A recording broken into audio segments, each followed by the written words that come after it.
Sure, so I'm Guillaume Wilson and I'm a constable with the Crime Reduction Unit out of Eastern Alberta District. And basically we operate out of St. Paul, Alberta, but we cover 27 detachments. Our job is essentially to go after a lot of those prolific offenders who are causing a lot of trouble in different detachment areas and a lot of time across several detachment areas. We've got a guy who should be pretty nearby here. He's facing charges for trafficking stolen property and some other offenses, and he's failed to attend court, and there's been a warrant issued by a judge for his arrest. So obviously that's a priority for us, especially given that he's trafficking stolen property, and that definitely needs to be dealt with in court. So we're going to make efforts to locate and arrest him right now.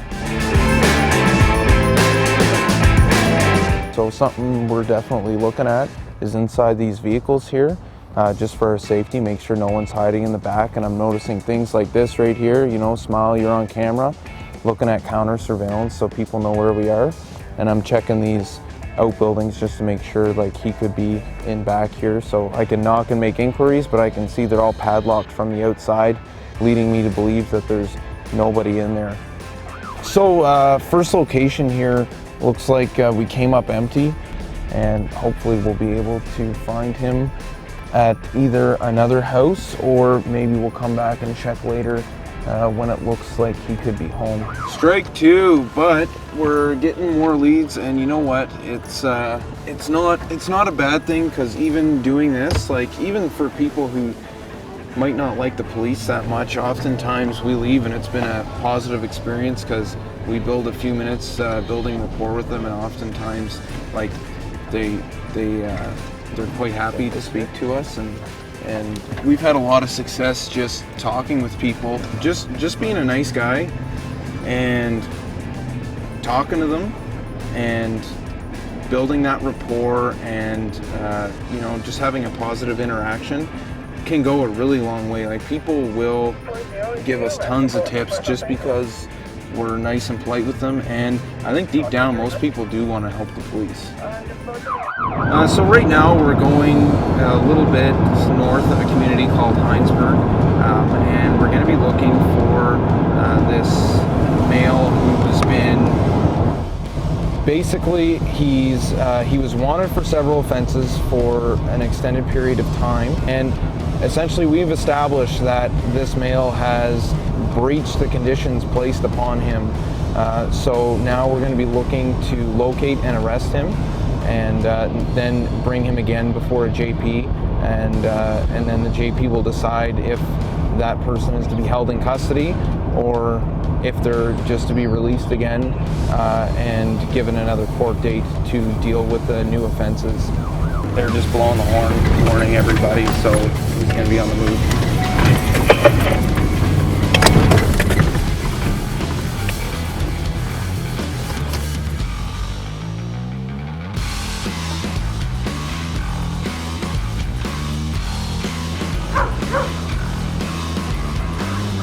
Yeah. All right. Just give us a couple seconds and we should be out of here.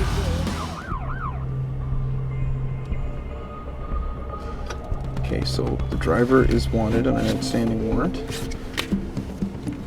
Like I was saying before, a traffic stop is like a box of chocolates. You never know what you're going to get. So we've got that. The other male in the front seat. Crew guys, could I get you heading out to my location? I've got two males with 1040s in a vehicle stop right now.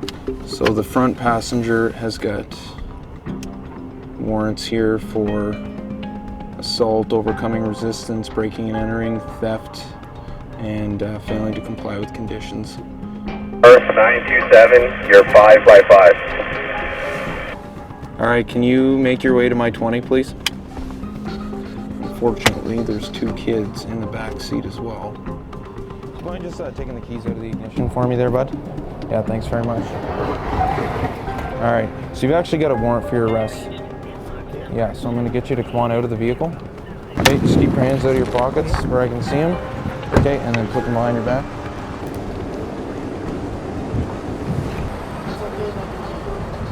It'll be all right, okay?